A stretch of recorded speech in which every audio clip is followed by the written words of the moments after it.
For 70 years, Queen Elizabeth II reigned with grace, restraint, and precision. But behind her quiet smile and colorful wardrobe lay powers, ancient, invisible, yet real, passed down through 1,000 years of monarchy. Tonight, we reveal 10 royal privileges the world rarely sees and even fewer truly understand. The British monarchy may seem ceremonial today, but its roots lie in absolute power.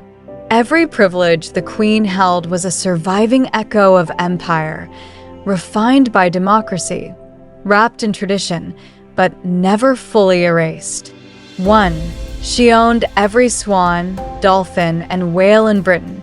In 1324, King Edward II decreed that all fishes royal, whales, dolphins, sturgeons, belonged to the crown.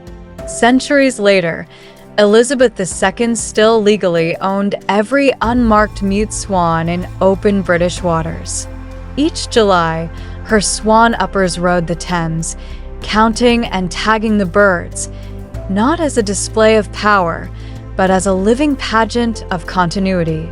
2. She could drive without a license. She learned to drive during the Second World War as a teenage mechanic in the Auxiliary Territorial Service. But unlike anyone else, Her Majesty never took a test, never carried a license, and her vehicles bore no plates, because every license in the realm was issued in her own name. It was the rarest kind of privilege, one she earned before it was ever granted. 3. She could travel without a passport. Since British passports are issued in the name of Her Majesty, it would be absurd for the monarch to present one to herself. So while everyone else queued at customs, the Queen simply stepped through. Her presence alone was identification. 4. She could declare war or peace. As Commander-in-Chief, the Queen technically possessed the power to declare war, make peace, or command the armed forces. But in a constitutional monarchy, these powers live in the background, exercised only on the advice of her government.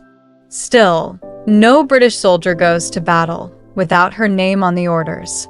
5. She owned the land beneath every home. Every acre of Britain ultimately rests under the legal ownership of the crown. Homeowners hold leases, some for centuries, but the land itself remains royal. It is why new towns are still called crown estates, and why rent on some ancient farms is paid in peppercorns or flowers. Symbolic tribute to a power that never vanished. 6. She could pardon crimes and create knights. The royal prerogative of mercy allows the sovereign to forgive offenses, a right older than Parliament itself. She used it sparingly, usually on the advice of ministers, but the power was hers alone. And with a sword's touch, she could transform a teacher, doctor, or artist into sir or dame, binding modern achievement to medieval ritual.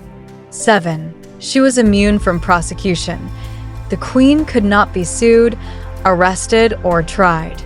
The sovereign can do no wrong is not flattery, it's constitutional law, ensuring the monarch stays above political entanglement. Yet she lived as if answerable to everyone, her discipline replacing the need for enforcement. 8. She saw what no one else could. Every morning, a red leather box arrived from the government, filled with intelligence briefings and classified papers. From global crises to domestic affairs, she read them all, but spoke of none. Even prime ministers joked that she knew things no one else ever would. 9. She could appoint or dismiss a government. When a government falls or an election is won, it is the monarch who invites a leader to form a new one.